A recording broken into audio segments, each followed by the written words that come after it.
The wind howled like it had teeth. Cassidy Harper gripped the rusted steering wheel of her truck as it climbed the narrow gravel road, tires crunching over loose stone engine humming with effort. The mountain air was sharp, soaked in the smell of pine and rain-soaked clay.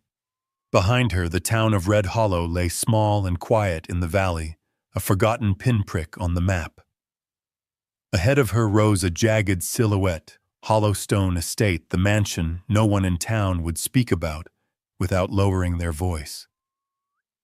Thunder rumbled low and distant. It wasn't just the storm that made her hands tighten on the wheel. It was the silence. She'd heard nothing since the auction. No congratulations, no questions, just a long, knowing quiet from everyone in that courthouse room when her hand went up. 75 cents. That's what she paid.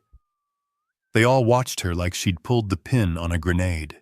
Now here she was, pulling up to a 3-story stone house that looked like it had been carved out of the mountain itself. The architecture was brutal, angular lines, sharp corners, narrow windows. Ivy had grown wild across the west wall, curling like fingers. But there was no graffiti, no broken glass, no squatters. It wasn't vandalized. It was preserved, like something set aside, locked away. Cass slid out of the truck boots, sinking slightly into damp moss and gravel. She stared up at the house, rain misting her face. The key they gave her at the county office sat cold in her pocket.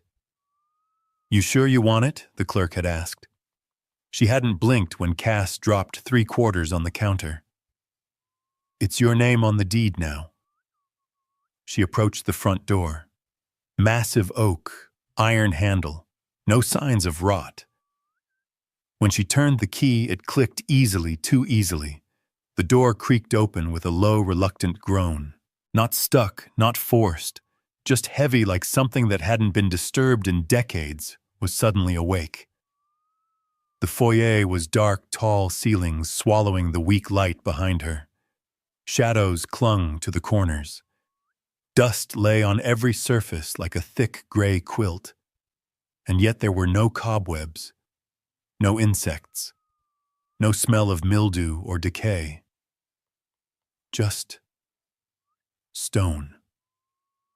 Dry, stale air. Her boots echoed as she stepped inside, the sound eaten by the thick walls. Her heart pounded, but not from fear.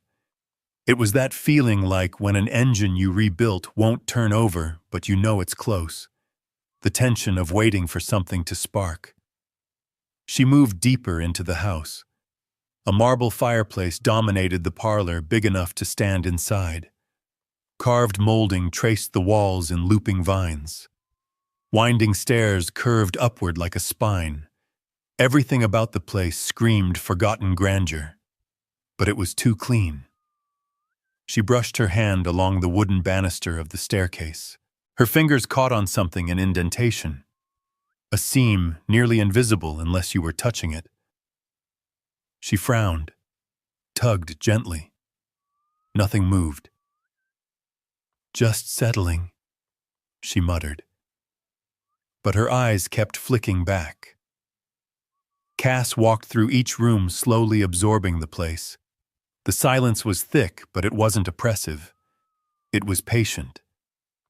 By the time she made it back outside, dusk had bled into the horizon, turning the sky an angry bruise. She stood on the front porch and looked out across the hills. Her new land, 12 acres of woodland and ridge given away for less than a cup of gas station coffee. What the hell had she really bought? That night she couldn't sleep. Not because of fear, but because her mind wouldn't stop humming. Her grandfather used to say, "The weird ones ain't always broken, but they're trying to tell you something." Cass had fixed broken things her entire life. Cars, bikes, a diesel engine once abandoned in the woods. She trusted her gut, and her gut told her this house was hiding something mechanical, not just metaphorical. She rolled out of the cot she'd set up in the parlor and walked barefoot into the hall. Moonlight spilled through the narrow windows. She stood still, listened. There. A sound. Faint. Low. From the far east side of the house. Thump. It came again. Rhythmic. Soft. Almost like knocking. Not frantic. Not threatening. Just persistent. Thump, thump. It was coming from inside the walls. Cass froze. Every muscle tensed. The sound stopped. Silence stretched so tight it felt like the house was holding its breath. She backed up a step, then another. Not out of fear, but out of something deeper. Instinct. She turned slowly and walked back to the parlor, locked the door, sat down on her cot, and stared at the ceiling until the sky outside began to lighten. The next morning she grabbed her tool bag and flashlight. The east wing had been boarded over. Odd most of the house was open, but that hallway covered with drywall. Too smooth, too fresh. Dust clung to every corner except there. She ran her hand across the surface. Tapped. Hollow. Cass stepped back, exhaled, and said to no one, "Well then, guess we're not done yet." The drywall gave way with less resistance than she expected. Cassidy Harper leaned back on her heels, sweat dampening the collar of her flannel shirt, and stared at the hole she'd just carved into the east wing wall. Pale morning light filtered through the uncovered windows, illuminating the jagged cut she'd made with her pry bar. Behind the drywall, beneath a thin layer of dust, was something she hadn't expected, a perfectly preserved double door made of dark walnut, with antique brass handles that still gleamed. She exhaled long and slow. "Well, damn," she muttered. "Guess we weren't supposed to find this." She pushed the doors open. The hinges let out a slow groan, like they hadn't moved in decades, and maybe they hadn't. But the room beyond wasn't what she'd imagined. There were no cobwebs, no decay, just silence, heavy, reverent, and untouched. It was a library. Floor-to-ceiling bookshelves lined every wall, cradling hardbound volumes with gold-embossed spines and leather bindings. A narrow balcony curved around the upper level with an old iron railing that looked hand-forged. Dust blanketed everything except one thing. In the center of the room, a Persian rug lay perfectly in place. No footprints, no dust, not even a crease. Cass stepped inside her boots, sinking slightly into the thick rug. The air was different here, cooler, almost sterile. She looked around, skin prickling. The whole space felt suspended in time, like someone had frozen it mid-breath. And then she heard it again. Thump. Her head snapped toward the sound. Nothing. But she'd heard it soft, dull from below. Thump. Her instincts kicked in. She crouched, brushing her hands across the rug. It didn't take long. The wood underneath had a different tone. Hollow. She pulled the rug back in one sharp movement, revealing a smooth, rectangular brass handle embedded in the floor. No rust, no signs of damage. In fact, it looked like it had been polished. That's what stopped her. Not just the fact that someone had built a hidden trapdoor in a sealed room, but that someone had kept it clean. Someone had tended to it. Cass sat back on her heels, heart drumming in her ears. Her fingers hovered over the handle. Her grandfather's voice echoed in her head. "The most dangerous things in this world don't make noise, they wait for you to open the damn door." Still, her hand closed around the handle.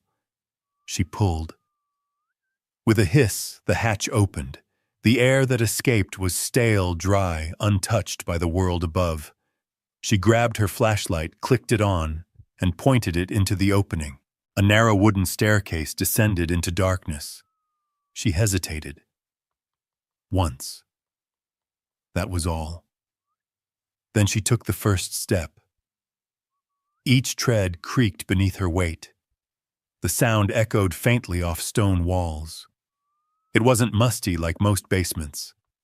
It smelled clean, preserved. At the bottom, her light swept across rows of filing cabinets, boxes, stacked with neat handwriting on every side shelves, holding carefully labeled binders. Not one speck of mold, not one scrap of trash. Just rows and rows of silence. She crossed to a box that sat in the middle of the room, slightly ajar. Inside, newspaper clippings, yellowed and folded. Black and white photographs.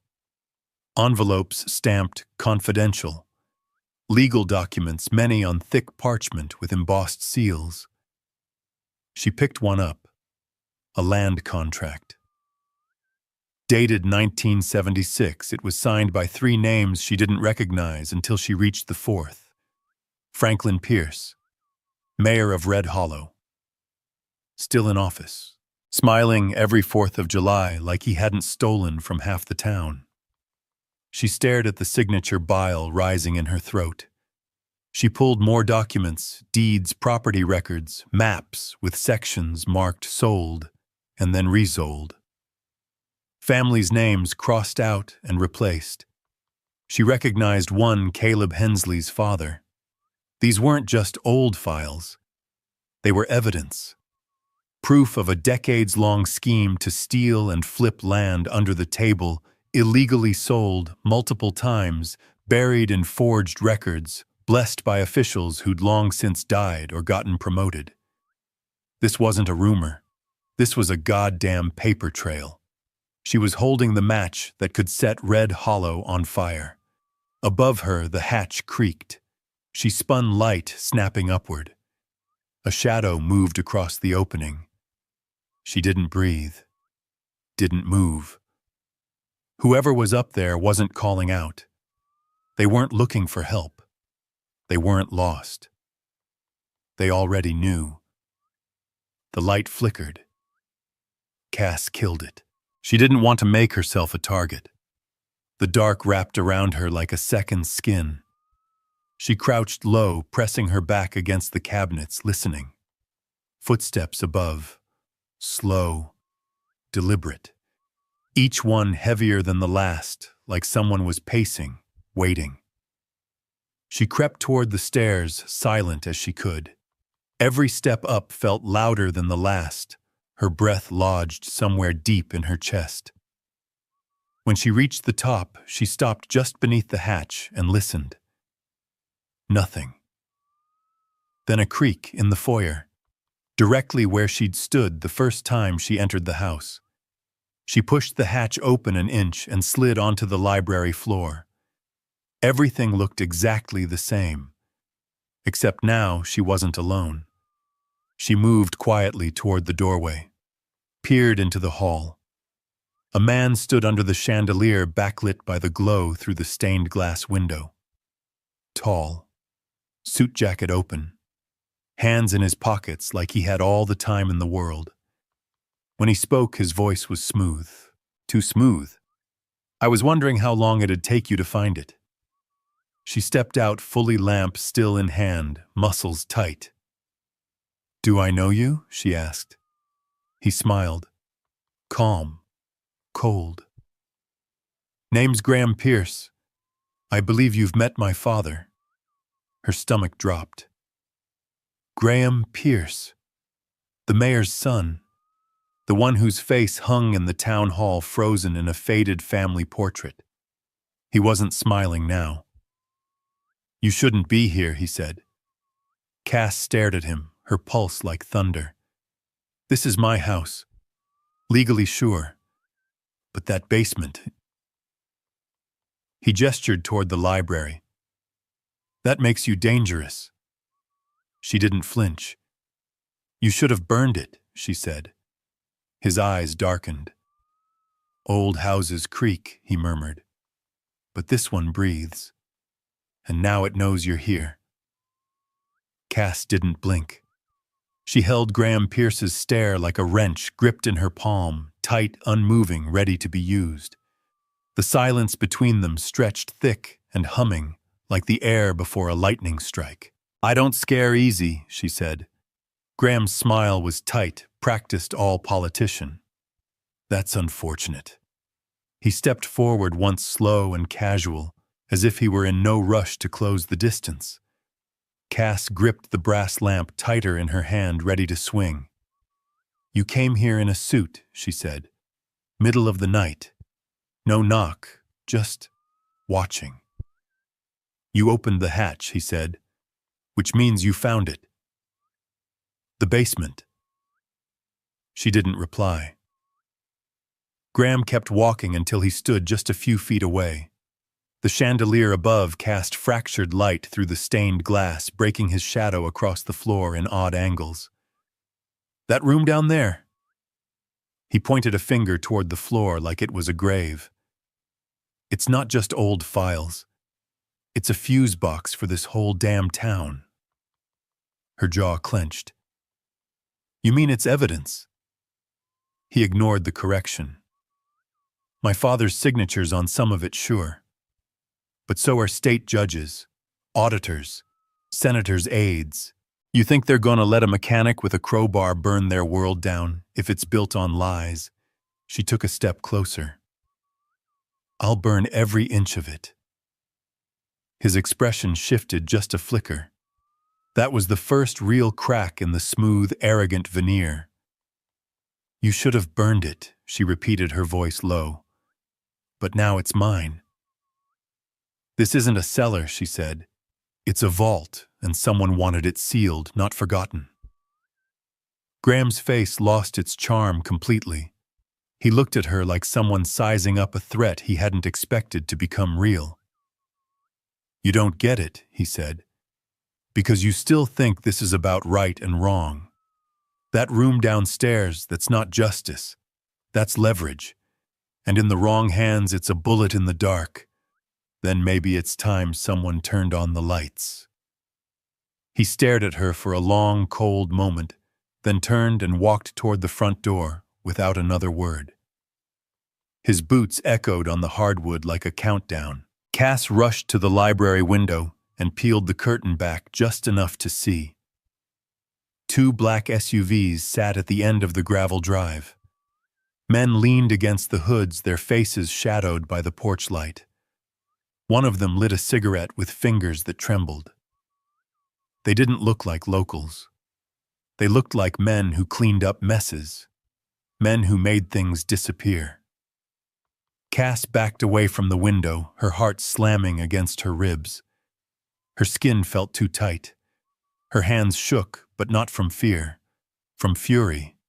They thought she'd fold, that she'd see the weight of it all and walk away. They didn't know her. She didn't sleep that night. Instead, she packed every file from the basement into plastic tubs, sealed them tight, labeled them by year and property code. She loaded them into the back of her old Ford tucked under a canvas tarp. Then she grabbed her duffel bag stuffed in a change of clothes, a flashlight, and the revolver her grandfather had left her. Before the sun crested the hills, she was driving. The air outside was sharp with frost. Morning mist curled off the fields like smoke. Red Hollow faded in her rearview mirror. She wasn't running. Not yet. She was going for answers. 45 minutes later, she pulled into the gravel driveway of a small cabin on the edge of Clayton Ridge, a town barely bigger than Red Hollow, but far enough away to breathe. The screen door creaked open before she knocked. Walter Briggs stood in the doorway, coffee cup in one hand, eyebrows raised. A retired sheriff face weathered like old leather beard, gray and stubborn. "Well, hell," he said. "Either you finally blew up your engine block or you're in real trouble." Cass held up a manila folder so thick it was bulging. "It's worse than trouble."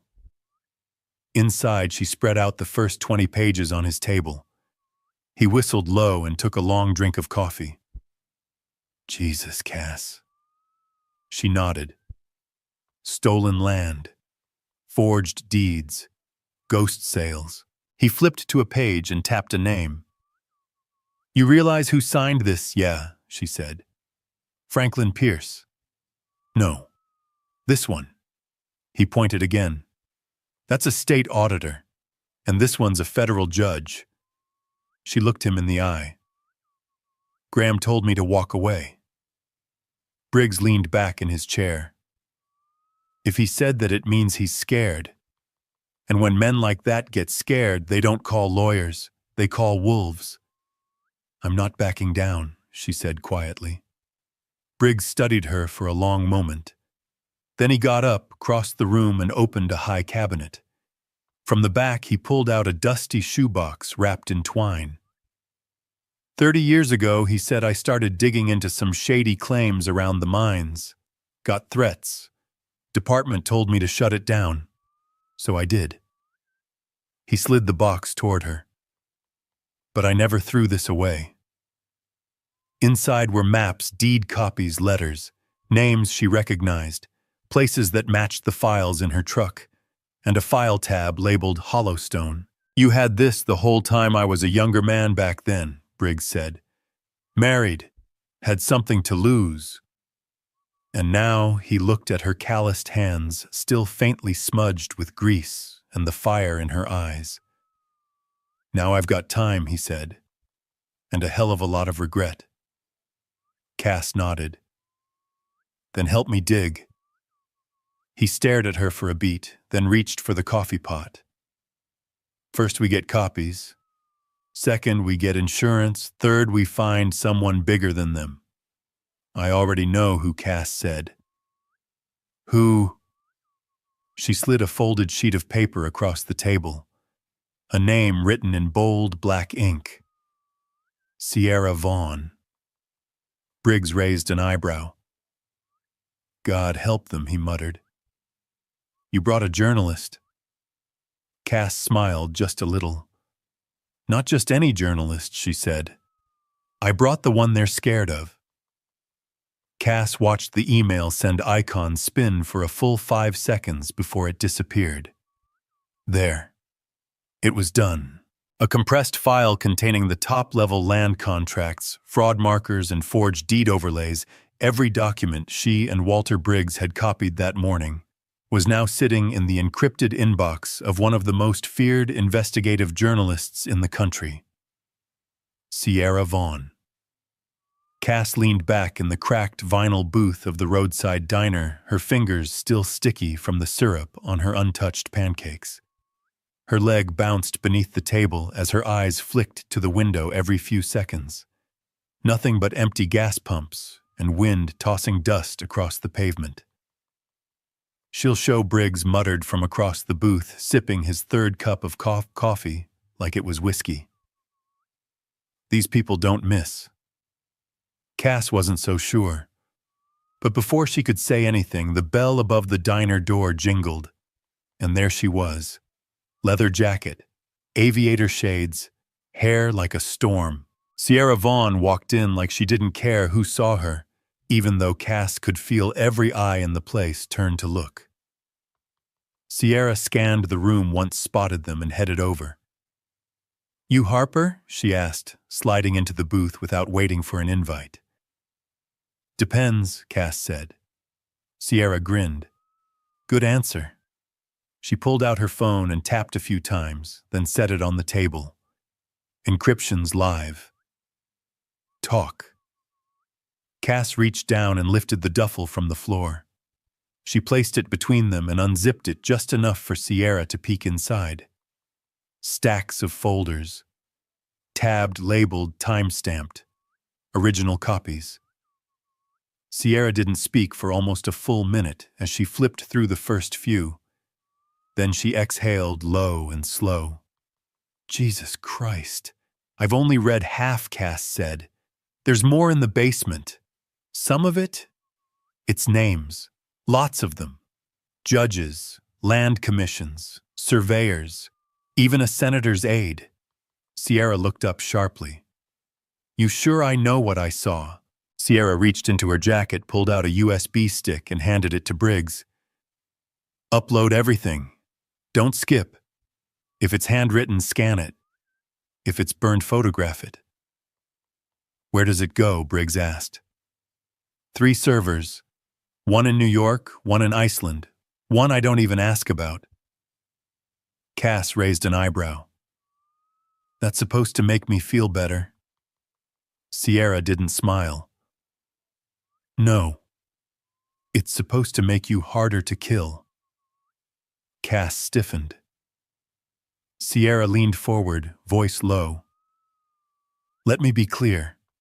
If even half of this is real, we're sitting on the biggest land fraud case this state has ever seen.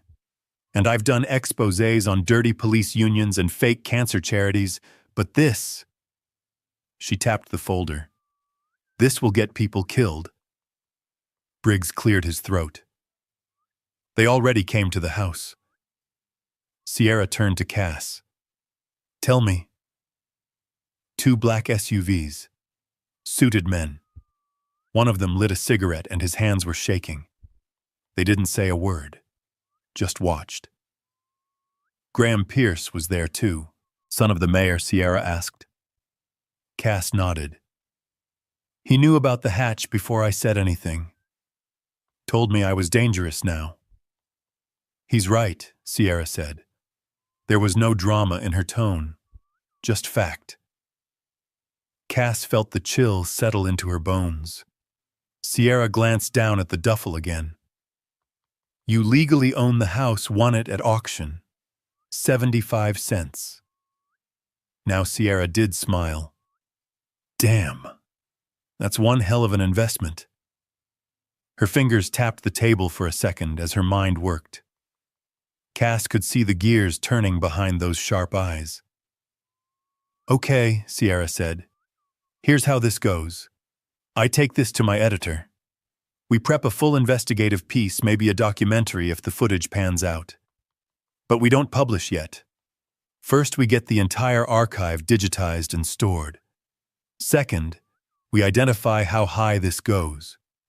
We don't want to get kneecapped by some mid-level scapegoat while the big fish vanish. And third, Briggs asked. Sierra looked Cass dead in the eye. Third, you go underground. Cass shook her head. I'm not leaving. You don't get it, Sierra said. This isn't just corruption. This is institutional theft. And the people at the top, they don't panic. They erase, I didn't come this far to vanish. Sierra narrowed her eyes. Then at least don't be stupid. Reinforce your locks. Don't sleep in the same room 2 nights in a row. Keep your car keys in a lead-lined tin. These people have resources.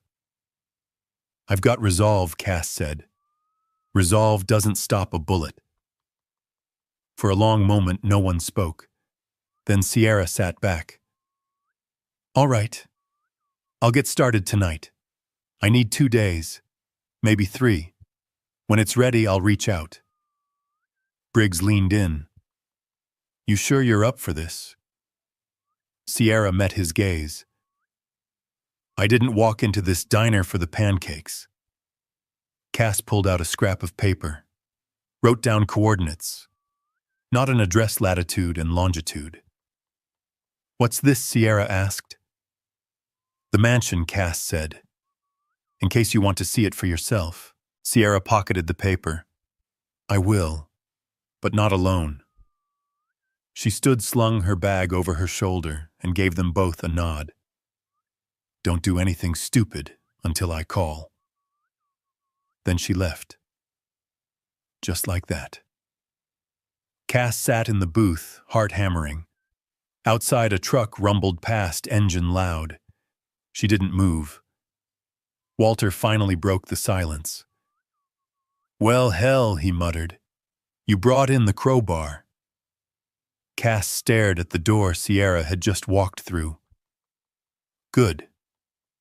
Why, Cass turned back to him, eyes sharp. Because this house doesn't just hold secrets, she said. It breathes. And now the world's about to hear it exhale. Briggs whistled low. They paid the check in cash. No names, no cards. By the time they pulled back into Red Hollow, the sun was setting.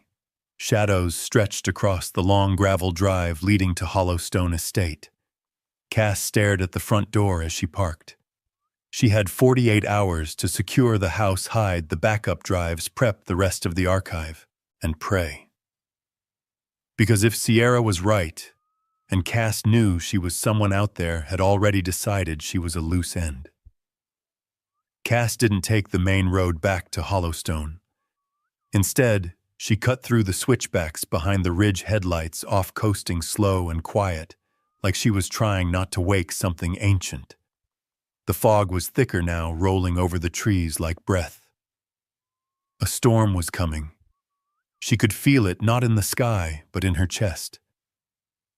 By the time she reached the mansion, the last light had bled from the sky. The house stood still and dark, towering above the gravel, like it had been waiting for her. She backed the truck to the rear entrance and unloaded the boxes, each one heavier than the last, not just from weight, but from meaning. Files, contracts, affidavits, decades of stolen land, scrubbed records, altered maps. Evidence, yes, but also stories, people's lives. She locked every door, bolted the cellar, double-checked the cams Sierra had helped her install. Then on her way back from the breaker panel, she saw it. A white envelope taped to the wrought iron gate. No stamp, no address. Just one sentence typed on paper so white it looked sterile. This is your last warning. Leave the past buried.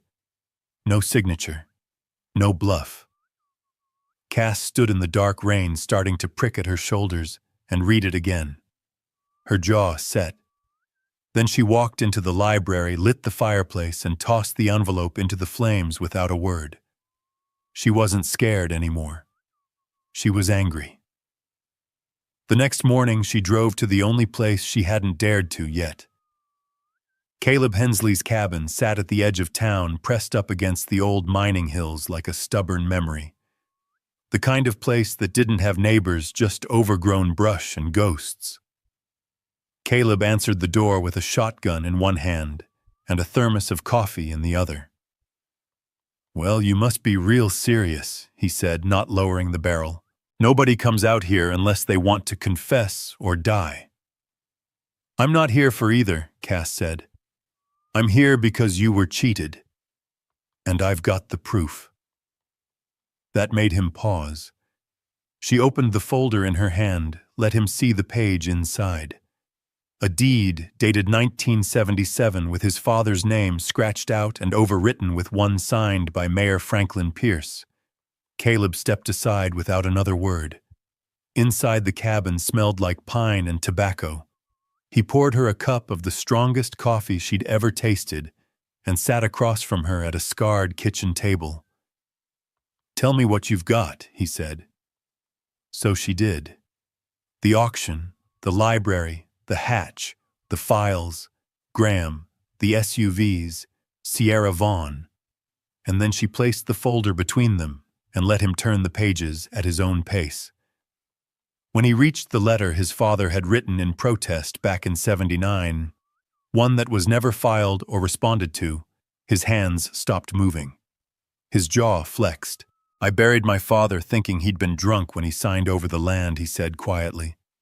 "I hated him for it." Cass didn't speak. "I thought he gave it up." "Gave us up, huh?" His voice cracked. "Turns out they just erased him." "They erased a lot of people," Cass said. Caleb stood and walked to a cabinet. He returned with a wooden box and set it down. When he opened it, it was filled with hand-drawn maps, letters, and faded photographs. "Kept these even when I burned everything else," he muttered. "Didn't know why. Guess I do now." He slid one across the table. It was a map, red hollow, drawn by hand. On it, plots were marked in red ink. All the names matched Cass's files. They didn't just sell the land, she said. They resold it. Over and over. Caleb nodded. To people who couldn't fight back. who couldn't read the contracts, who didn't speak English, who trusted too damn easily. And if they questioned it, she asked, they disappeared. Cass swallowed hard. She thought of the note, the men in suits, the silence in the basement. It wasn't just fraud. It was cleansing. Sanitized and buried under paperwork. You sure you want to help? She asked, voice low. Caleb leaned back, cracked his neck. I've got nothing left to lose. I need someone who can help me track down families, survivors, anyone who still has documents, records they were too scared to share. I know where they are, Caleb said. I know who they are. Most just never had anyone to listen. Well, she said, standing. Now they do. As she stepped outside, the wind picked up. A storm was crawling in from the west, thick with promise. Caleb called after her. You're not scared, are you? She turned, hair whipping in the wind. I'm too damn mad to be scared. Back at Hollowstone, she barely had time to unload before her phone buzzed. Unknown number. One line, meet me. Noon tomorrow. County Line Diner. Come alone. SV. She smiled. Sierra was ready. She stayed up that night, scanning more files, organizing them into digital folders. At one point, she found a rusted envelope tucked inside the hollow spine of an old ledger. Inside was a list. Names. Property ID numbers. Payment records. And a strange phrase scrawled across the top, the ones who stayed quiet. Cass stared at it for a long time. These weren't just victims. They were witnesses. The next morning, she drove into town. She parked a block from the diner, circled the lot twice before entering, just like Sierra had taught her. Inside, the place smelled like fryer grease and old secrets. Sierra was already at a corner booth laptop, open eyes sharp. Cass slid in across from her. You look tired, Sierra said. I feel pissed, Cass replied. Sierra grinned. Good. You'll need that. She pushed a tablet across the table. On the screen were thumbnail images of files Cass hadn't even touched yet, already uploaded, organized, time-stamped. I've got 3 off-site backups, 2 secure cloud vaults, and 1 burner server, Sierra said. If they try to wipe this, they'll be chasing ghosts for years. Cass scrolled through the folder titled Hollowstone Master Archive. A chill ran down her spine. You realize what we're sitting on? She asked. Sierra nodded, eyes gleaming. You found the root. I spent 30 years afraid to touch it. Cass leaned back, her chest tight. This time, she said, we're digging it out. The list haunted her. Cass kept it folded in the chest pocket of her work shirt, like a holy relic, ink-faded names, half-smudged, but still legible. The ones who stayed quiet. The title written in scratchy, slanted handwriting. No date. No author. Just 33 names, 33 parcels of land, and a quiet ledger of betrayal. She sat at the kitchen table in Hollowstone, coffee gone cold beside her, the morning sun filtering through stained glass windows that turned everything gold and red. The house was silent, except for the soft hum of the refrigerator. Briggs insisted she replace because ghosts don't need groceries. Cass unfolded the list again. At the bottom, circled twice in red, was a name she hadn't expected. Joanna Miller. She remembered the woman vaguely. Ran into her once or twice at the courthouse. Short, bird-like gray hair, always in a tight bun. Used to be a clerk. Retired after a back injury, though the rumor was she got pushed out for asking the wrong questions. Cass grabbed her keys and slid the list into her jacket. Time to knock on another door. Joanna Miller's house sat behind a rusted gate on a quiet street where nothing moved except wind chimes. The lawn was neat, the porch freshly painted, but the windows were all closed tight. The curtains pulled like the house was in mourning. Cass knocked once, then twice. She was about to try again when she heard the lock click. The door opened a crack. Mrs. Miller Cass asked gently, "Joanna?" A single eye peered through the opening. "Who's asking?" "My name's Cassidy Harper. I live out at Hollowstone now. I think you might know what that means." The door shut. Cass blinked. Then to her surprise, it reopened fully. Joanna stood in a housecoat slippers, a cigarette burning low between two fingers. Her face was lined, eyes sharp despite her age. "You better come in," she said. They sat at the kitchen table, matching mugs in front of them. Cass noticed the drawers were all labeled, the counters spotless. Everything had a place. Joanna lit another cigarette, hands trembling only slightly. "I told myself I wouldn't talk about it again," she said. "Not after what happened to Betty. Or Marvin." "You remember them?" Cass shook her head. "Of course not. That's the point. They asked questions. They disappeared. I stayed quiet. I'm not proud of that." Cass said nothing, letting her speak. "They brought me deeds to file back in '83. Looked fine at first, but some of the signatures didn't match. I flagged them, asked questions." She blew out smoke eyes, far away. "Next week I was pulled into a meeting with Mayor Pierce, told to mind my business or I'd be cited for procedural violations and fired. I backed off. Thought that'd be it." Cass leaned in, but it wasn't. Joanna nodded. "I started getting notes. Anonymous. One said, 'Type what you're told, or we'll type your obituary.'" She stubbed out her cigarette with a sharp twist. "I started saving everything I could. Didn't know what for. Just felt wrong to let it vanish." "Where is it?" Joanna looked at her. "You really want to see?"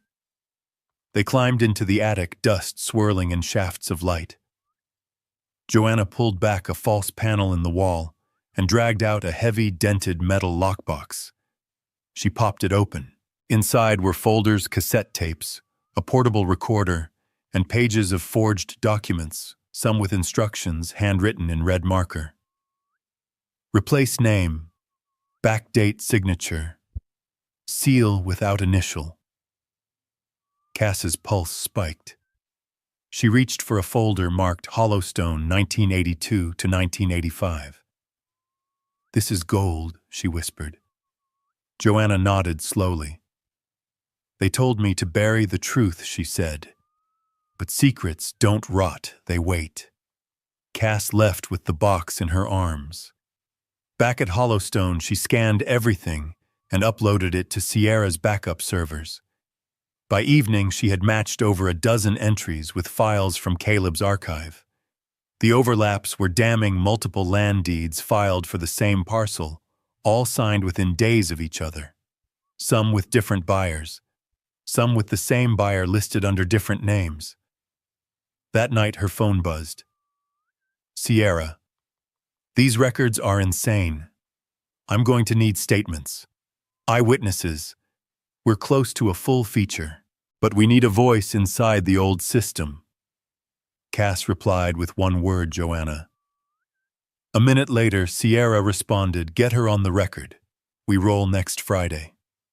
The next morning, Cass knocked on another door from the list. Hector Alvarez, a retired miner who lost his home in the early '90s. He answered with a cautious stare, but when Cass held up the copy of the deed with the falsified signature and overlapping sale record, his face crumpled. "They said it was a mistake," he whispered. "Said my papers were fake." He invited her in. showed her a plastic tub from the back closet filled with documents, photographs, hand-drawn boundary lines. "I thought I was crazy," he said. "Everyone else acted like it was normal, like I deserved to lose it." "You didn't," Cass said. "They stole it. And we're going to prove it." One by one, she visited more names on the list. A widow who found a fake eviction notice from 1986 still tucked in a Bible. A couple who'd been pushed off their property by a sheriff's order that vanished from the county logs. A woman who worked for the realty office that filed some of the deeds and had kept carbon copies of the originals no one knew existed. The tide was turning. People were talking. That evening, as she locked the front doors of Hollowstone, a beat-up truck rolled up the driveway. Caleb stepped out. "You were right," he said, holding up a manila envelope. "They didn't forget. They just waited for someone stupid or brave enough to ask again." He handed her the envelope. Inside were 6 unfiled property transfers, all with blank dates and signed only by Franklin Pierce. Cass looked up at him. "We're almost there," she said. Caleb shook his head, a half-smile tugging at his weathered face. "We're not almost anything. We're standing on a fault line, and we just jumped." The storm finally broke as Cass drove into the next town over. Rain hammered the windshield like fists. Wipers squeaked and struggled. The roads shimmered with oil-slick reflections. Her boots were soaked through by the time she pushed open the door of the diner. Sierra had picked another out-of-the-way place off the highway with a neon sign that buzzed like it had a secret. Inside the diner smelled like burnt toast and old coffee. The booths were cracked vinyl, and the only other customer was a man in coveralls passed out over a stack of pancakes.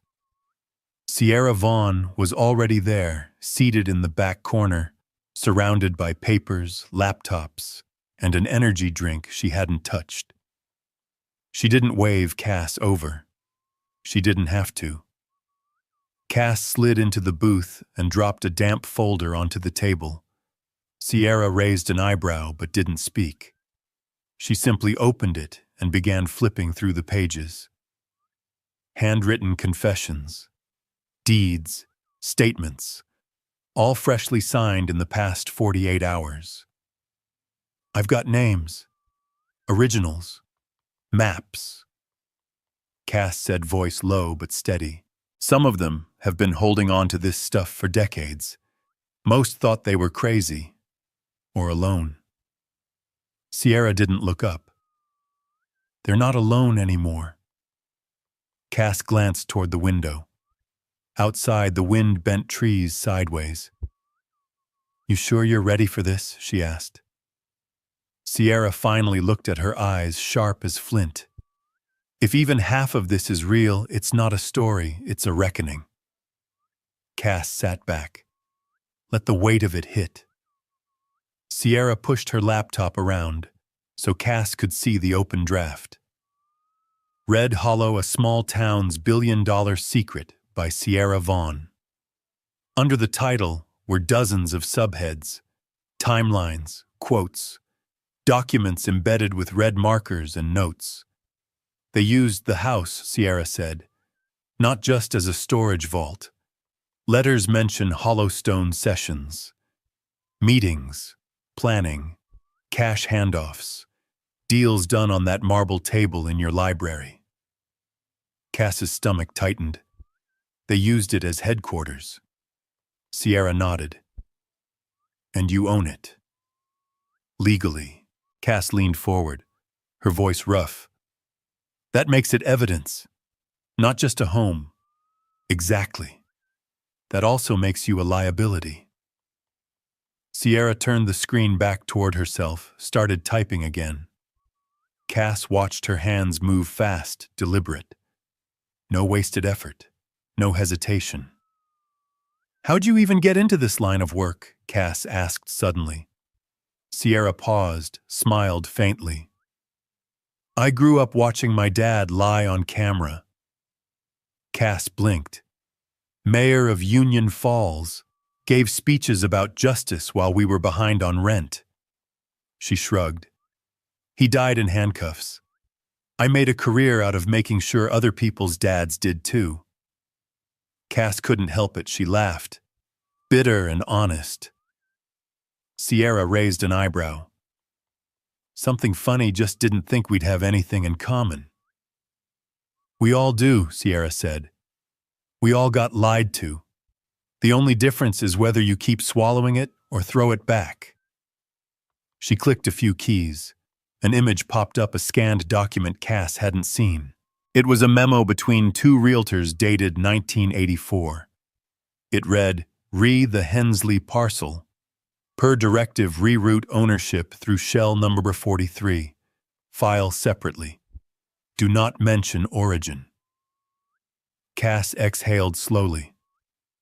That's Caleb's land. They used over 50 shell buyers, Sierra said. Most were fake. Some were real people who didn't know what they were signing. They built a whole damn ecosystem of fraud, Cass muttered. And no one questioned it, Sierra said. Because no one had the whole picture. Until now.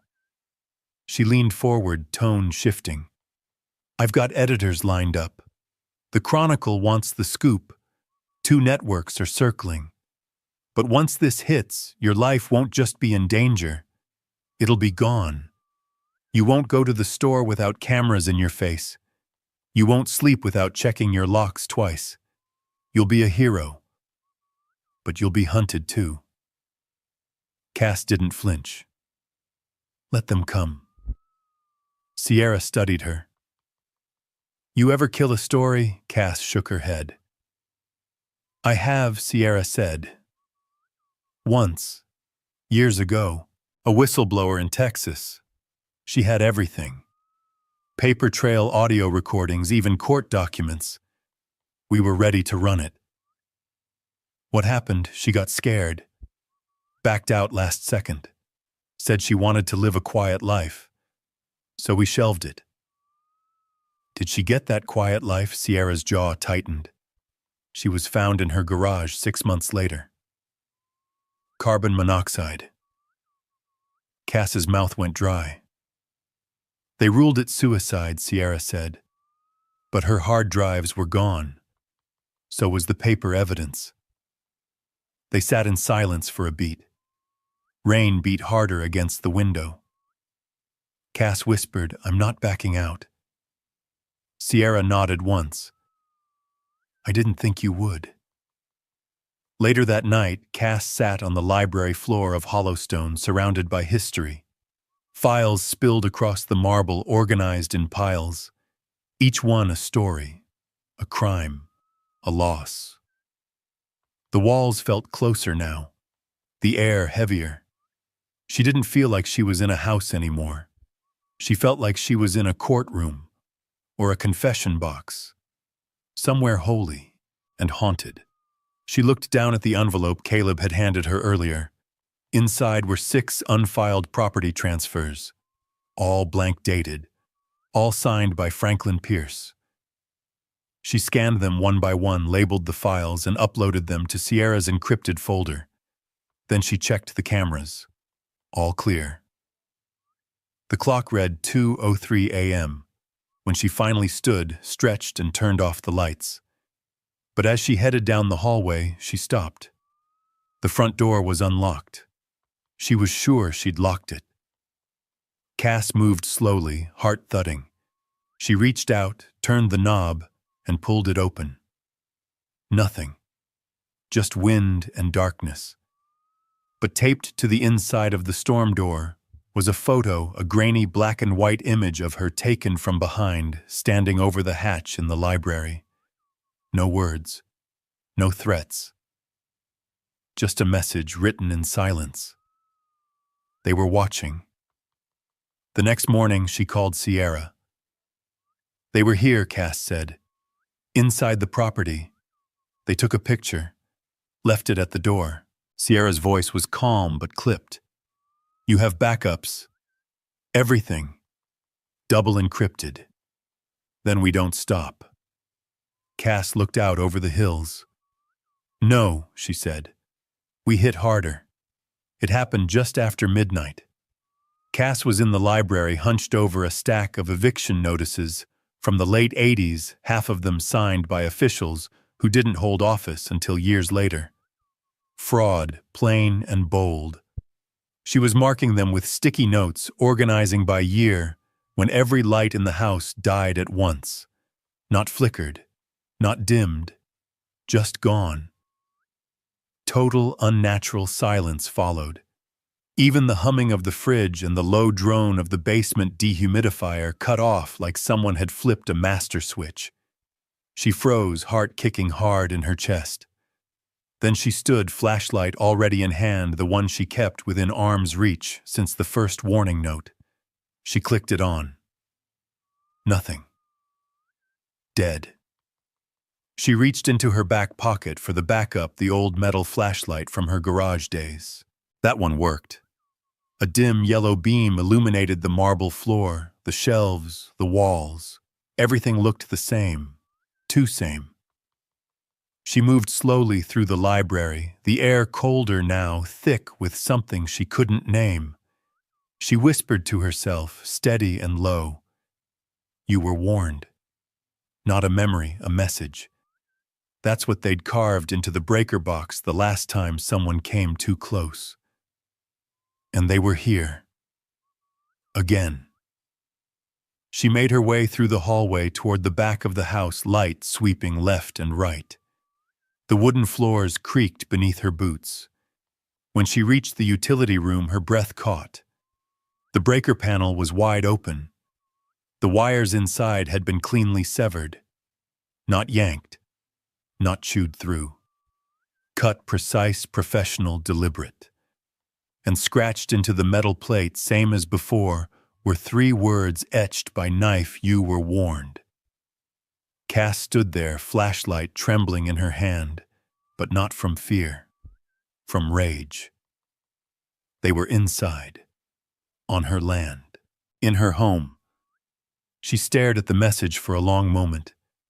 Then she turned, moved through the house, and locked every door again. Every window. Reset every battery backup and wireless camera. She didn't sleep that night. She didn't even sit down. Instead, she reinforced the back entrances with steel bars from her grandfather's old workbench. She drilled plates over the inside locks, taped down thick cord along the floor to power a portable generator from the garage. Checked her hard drives 3 times. Changed the passwords on her encrypted backups. She activated a secondary firewall Sierra had given her, the one she'd been saving for if it really gets bad. By dawn, the house wasn't just a home. It was a fortress. She stood in the front foyer watching the first light bleed through the stained glass above the door. Her eyes were dry. Her hands were steady. She whispered to the empty air, "Try me again. See what happens." 2 days later, she met Sierra at a truck stop just off Route 81. The reporter looked more wired than usual. Dark circles under her eyes, a duffel bag slung over one shoulder, and a camera case on the other. They didn't speak in the parking lot. They went straight to the back booth inside the attached diner. No menus. No pleasantries. Just files, drives, and silence. Then Sierra slid a hard drive across the table. "It's all in place," she said. "Backup servers, encryption layers, video proof. We go public Friday." Cass blinked. "That's soon. You've done the legwork. I've done the structuring. And we've got 38 sworn statements, 22 verified property conflicts, 9 active officials with dirty fingerprints and footage of Graham Pierce inside your house." Cass stared. "You had footage of that camera by the stairs. You set it up 3 days before he showed." Cass felt the hair rise on her arms. Sierra leaned in.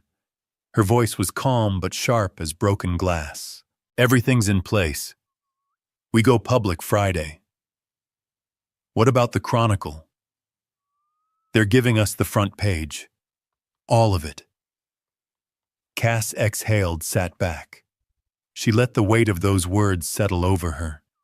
It felt impossible, but it was real. This was happening. Sierra glanced toward the window, checked for movement, then turned back. Now we prepare. You'll need a good lawyer. I already spoke to one, Cass said. Pro bono. Family lost land in '91. She's in. Good, Sierra nodded. Then there's only one thing left. Cass didn't have to ask what. Survive the next 72 hours. Back at Hollowstone, Cass took her time. She moved through every room, memorizing creaks in the floorboards, blind spots in the corners, angles of sunlight. She dusted off her grandfather's old revolver, reloaded it, and laid it on the table next to her while she cataloged more files. The mansion no longer felt haunted. It felt watched. But that didn't stop her. In fact, for the first time, it energized her. This wasn't just about her anymore. It wasn't even just about the victims. It was about the principle that the truth had to matter more than fear. She reinforced the hatch, placed motion sensors at both entrances to the basement, added a second camera to the library, ran the generator 3 hours every day just to test it. She didn't leave the house, not once. She didn't want them to have the chance. If they were coming for her, they were coming here, and she'd be ready. The night before the story was set to go live, she stood outside on the porch with a mug of bitter coffee. Rain clouds hung low overhead. Wind rustled the branches of the trees surrounding the estate. She didn't flinch at the shadows anymore. She'd made peace with the house. The silence was no longer threatening. It was loyal. She watched a single car drive past on the distant road. It didn't slow, didn't stop. But she watched it anyway. She whispered into the wind, "I'm still here." Inside, she shut the door, locked it, and checked the last file upload. Every name, every lie, every stolen acre.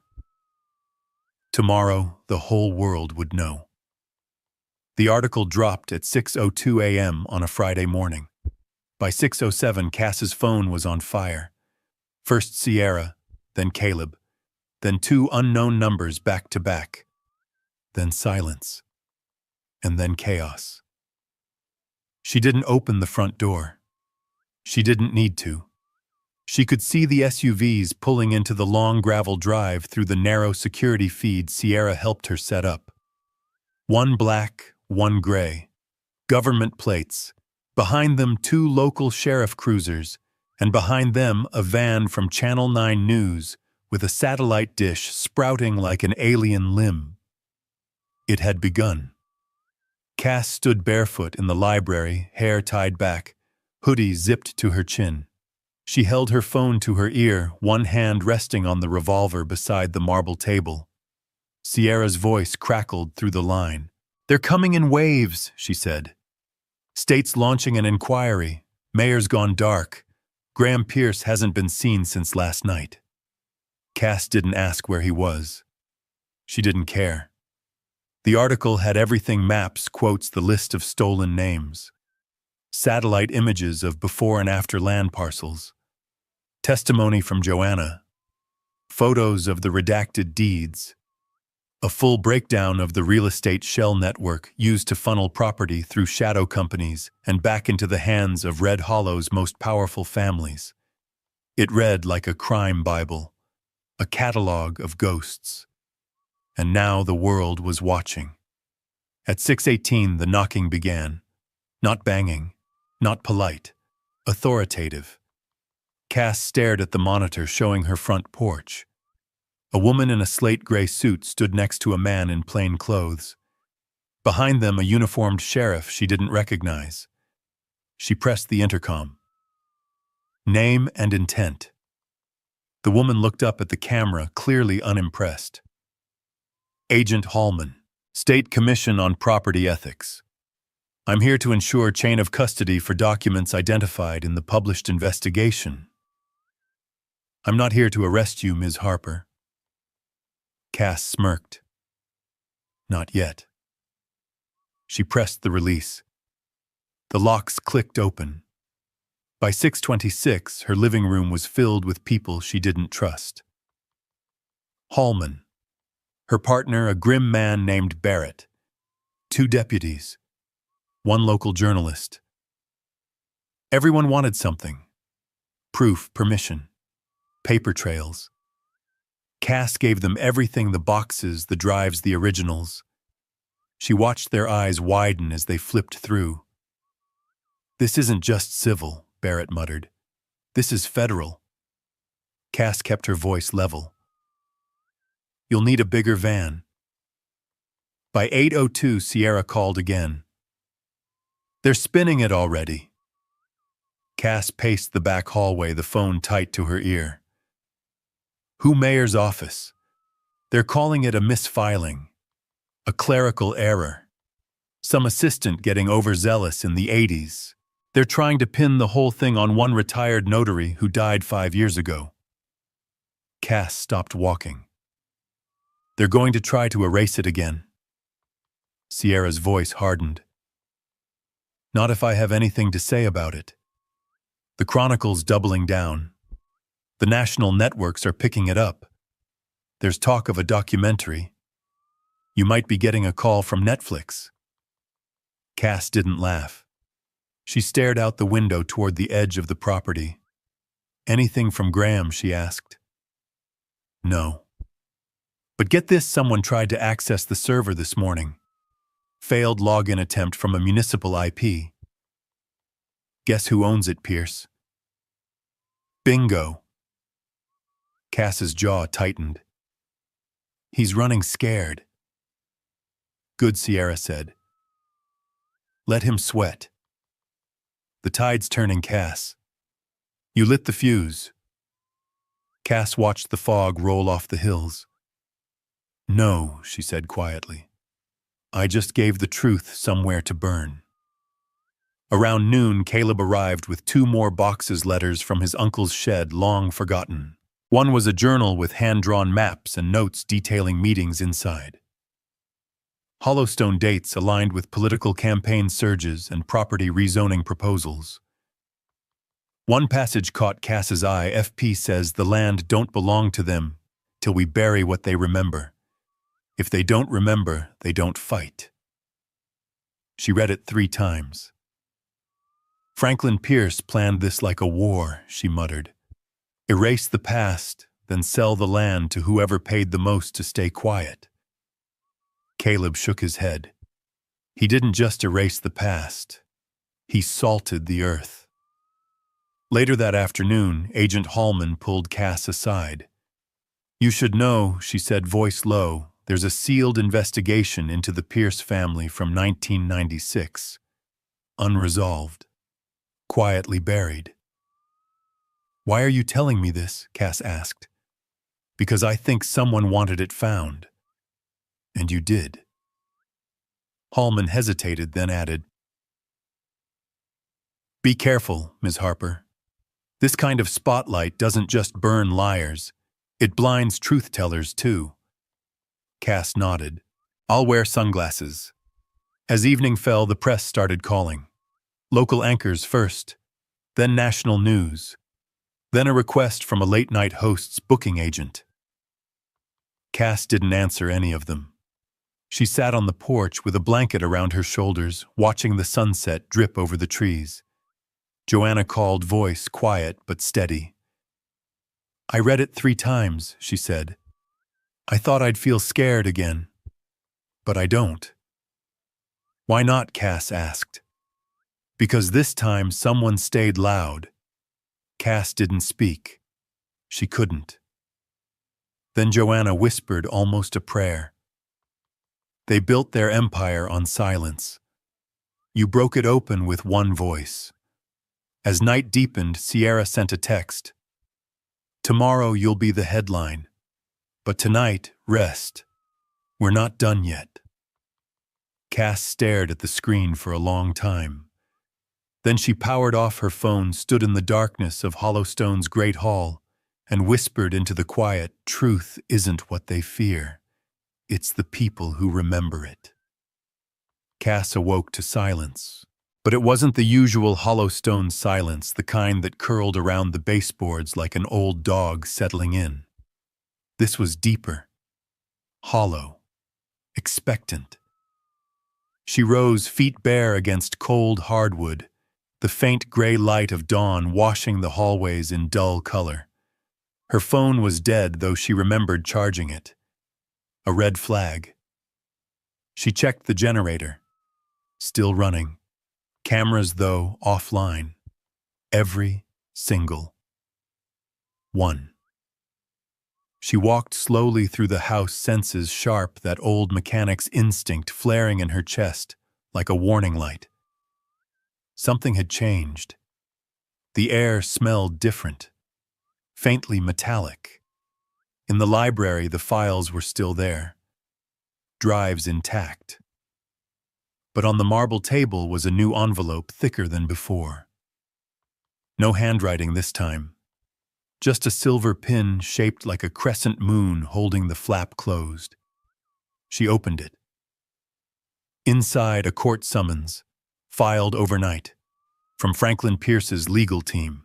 They were suing for slander, defamation, unlawful property seizure, and tampering with protected municipal documents. Cass stared at the document. Breath slow and even. Then she whispered the words out loud. They're not denying it.